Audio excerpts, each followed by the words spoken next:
రాష్ట్రంలో కొత్త ప్రభుత్వం ఏర్పడి 100 రోజులైంది.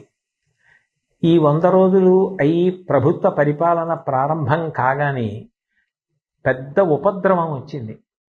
కృష్ణానదికి గొప్ప వరదలు రావడం, ఆ వరదల్లో ఎన్నో వేల కుటుంబాలు నిర్వాసితులు కావడం, ప్రజలు అన్నవస్త్రాలకి అలమటించడం లాంటివి కూడా సంభవించాయి.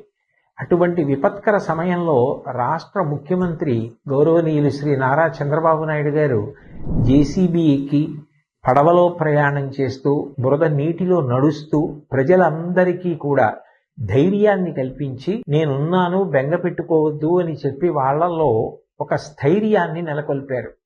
అలాగే మంత్రులు, అధికారులు, అనధికారులు అందరూ కూడా ఆ కష్టంలో ఉన్న ప్రజలందరినీ ఆదుకోవాలి అని గొప్ప ఆర్తిని చూపించారు. ఈ సందర్భంగా ప్రత్యేకించి ప్రస్తావించవలసిన వారు పారిశుధ్య సిబ్బంది. అనేక పురపాలక సంఘాలలో పనిచేస్తున్న వారందరూ కూడా విజయవాడ పట్టణానికి చేరుకుని అక్కడ అంటువ్యాధులు ప్రబలకుండా ఉండడం కోసం బ్లీచింగ్ చల్లడం లాంటి కార్యక్రమాలు నిర్వహించడంతో పాటుగా మంచినీటి సౌకర్యం ఏర్పాటు చేయడం, నిత్యావసర వస్తువులు అందచేయడం, ఇవన్నీ కూడా యుద్ధ ప్రాతిపదికన చేశారు. స్వచ్ఛంద సంస్థలకి సంబంధించినటువంటి అనేక మంది సభ్యులు, ప్రజలు, వ్యాపార సంస్థలు, విద్యా సంస్థలు ఇతోధికంగా విరాళాలను ప్రకటించాయి. నిజంగా ఇటువంటి కష్ట సమయంలో అందరూ ఏకోన్ముఖులై నడవడం, అటువంటి సమైక్యతాభావం చూపించడం చాలా చాలా గొప్ప విషయం. భాగవతంలో పోతన గారు ఒక మాట అంటారు, పరహితము చెయ్యునెవ్వడు పరమహితుండగును భూత పంచకమునకును, పరహితమే పరమధర్మము పరహితునకు నెదురు లేదు పర్వేందుముఖి అంటాడు. పరుల యొక్క హితం కోసం ప్రవర్తించే వాళ్ళు ఎవరుంటారో వాళ్ళకి పంచభూతాలు కూడా సహకరిస్తాయి.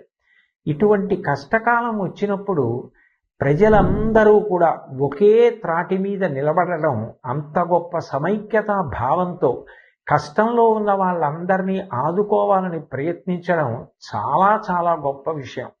రవీంద్రనాథ్ ఠాగూర్ చెప్పినట్టు, where the mind is without fear and the head is held high, where the world has not been broken up into fragments by narrow domestic walls అని స్త్రీ, పురుష, పండిత, పామర, కుల, మత, వర్ణ, వర్గ, ధనిక, పేద విచక్షణ లేకుండా అందరూ ఒక్కటిగా నిలబడి ఆ ఆపదని ఎదుర్కొన్నటువంటి విషయం నిజంగా ఎంతో స్ఫూర్తిదాయకం.